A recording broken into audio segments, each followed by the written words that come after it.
2016 সালে West Indies দলে অভিষেক পুরানের।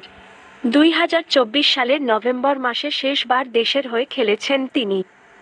61 একদিনের ম্যাচে 1983 ও 106টি টি-টোয়েন্টি ম্যাচে 2275 রান করেছেন পুরান। আন্তর্জাতিক ক্রিকেট থেকে আচমকা অবসর নিলেন নিকোলাস পুরান। ওয়েস্ট ইন্ডিজের ব্যাটার সমাজ মাধ্যমে নিজের অবসরের কথা জানিয়েছেন। অর্থাৎ এবার থেকে শুধুমাত্র বিভিন্ন দেশে টি-20 লিগ খেলবেন পুরান। আবার আইপিএলের মতো লিগের কাছে হেরে গেল দেশ।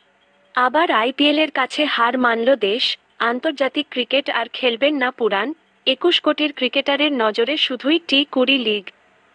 2016 সালে ওয়েস্ট ইন্ডিজ দলে অভিষেক পুরানের। 2024 সালের নভেম্বর মাসে শেষবার দেশের হয়ে খেলেছেন তিনি। 61 একদিনের ম্যাচে 1983 ও 106টি টি-টোয়েন্টি ম্যাচে 2275 রান করেছেন পুরান। আন্তর্জাতিক ক্রিকেট থেকে আচমকা অবসর নিলেন নিকোলাস পুরান। ওয়েস্ট ইন্ডিজের ব্যাটার সমাজ মাধ্যমে নিজের অবসরের কথা জানিয়েছেন।